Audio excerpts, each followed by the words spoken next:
Il représente l'élite de l'haltérophilie en France. À l'INSEP, Anaïs Michel, Dora Tchakounté, Naomi Nuiro et Bernardin Ledoux, King et Matam s'entraînent sous l'œil attentif de Yann Morisseau. Allez!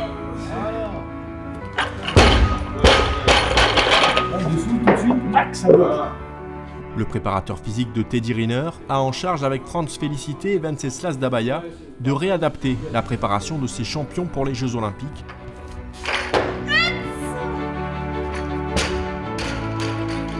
Un travail d'horloger autour de mécaniques perturbées par le confinement et l'absence de compétition. Il n'y a pas cette ouverture. Dans l'arraché, il y a un moment donné où la ligne de bassin est en avant de la ligne d'épaule.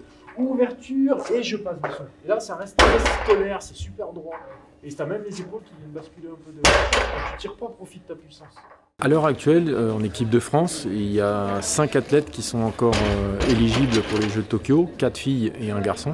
L'arrivée de la Covid et du confinement a un petit peu chamboulé notre organisation, puisque des compétitions qualificatives qui rentraient dans le processus de sélection pour les Jeux ont été annulées, reportées, et donc on est encore dans l'attente d'un calendrier définitif pour savoir à quelles échéances on va se préparer. Donc aujourd'hui on fait tourner la machine, on fait ronronner le moteur, et quand on aura plus précisément ces dates, on saura comment monter en puissance pour être en forme au bon moment.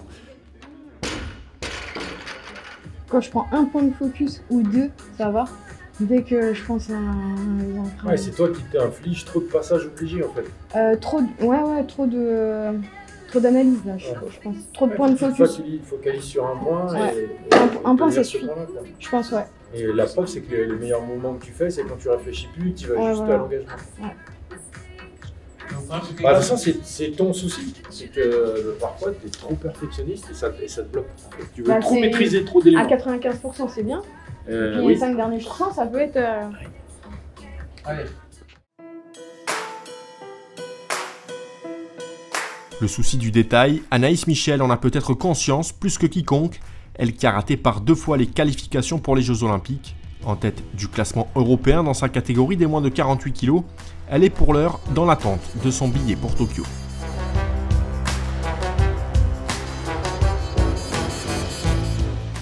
Alors pour le moment, en haltérophilie, on a une date. On a les championnats d'Europe qui étaient initialement fin avril, qui ont été reportés d'abord mi-juin, mais finalement là, fin octobre, début novembre.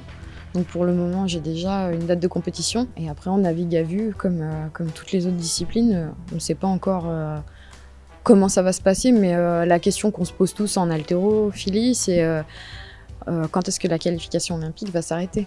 Championne d'Europe en 2017, Anaïs Michel est la doyenne du groupe France.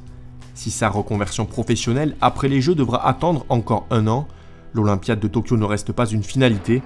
Pour cette athlète, peu habituée à se fixer de limites.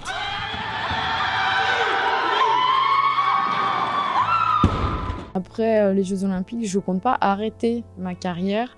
Je compte mettre la priorité sur ma reconversion, qui est d'entrer en école de kiné. Je veux devenir kinésithérapeute. Mais ça ne veut pas dire que j'arrêterai pour autant, et que si mon corps réagit bien, je serai peut-être là pour Paris 2024.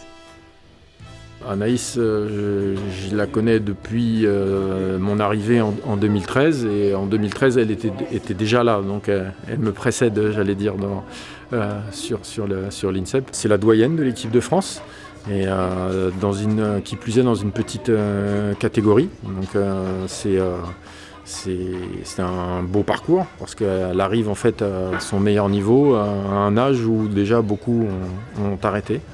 Donc c'est la pugnacité qui est mise en avant, et je pense que tant qu'elle n'aura pas obtenu son objectif, voilà, elle sera encore à batailler avec les barres, elle sait où elle veut aller.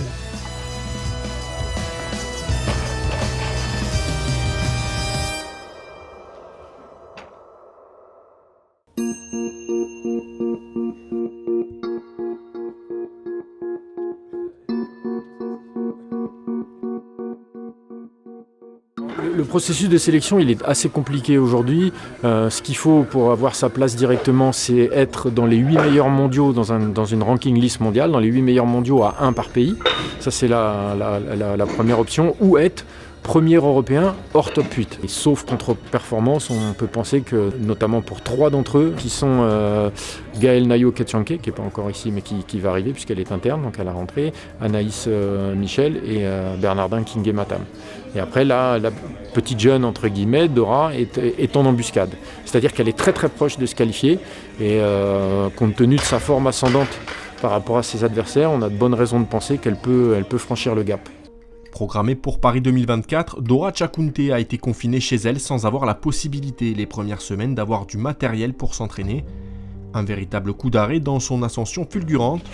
Recordwoman de France avec 208 kg au total olympique, celle qui évolue dans la catégorie des 59 kg doit retrouver avant tout ses sensations, après une période compliquée. Au départ, c'était un peu une période de repos, on va dire, repos forcé, mais quand même repos parce qu'on avait quand même beaucoup à magasiner avant. Donc après, au bout de 2-3 semaines, ça commençait à être lourd. Tu es trop dans le contrôle, tu veux tout contrôler. Reposer, oui, mais moins en forme du coup pour la reprise du sport. Parce que tout se relâche, même psychologiquement aussi, on n'a plus le même engagement. Donc il faut se remettre dedans. Mais petit à petit, je ne mets pas de pression. Enfin, on a un peu l'expérience là-dessus, quoi. Donc on sait qu'il faut reprendre tout doucement et que ça va revenir tout doucement. Elle a maintenu son niveau musculaire en termes de squat, en termes de tirage et de musculation, mais elle a perdu un petit peu le fil sur les automatismes techniques. Après, elle a l'avantage de la jeunesse, elle a l'avantage de revenir assez vite à son niveau.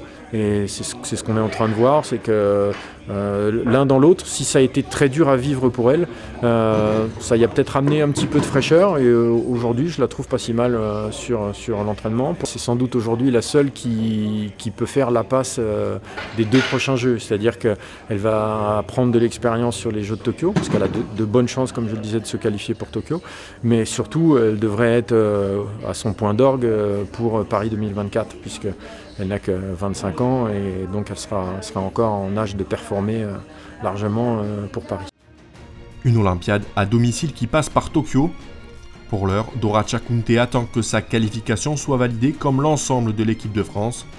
Il faudra pour cela briller au prochain championnat d'Europe de Moscou, prévu en novembre.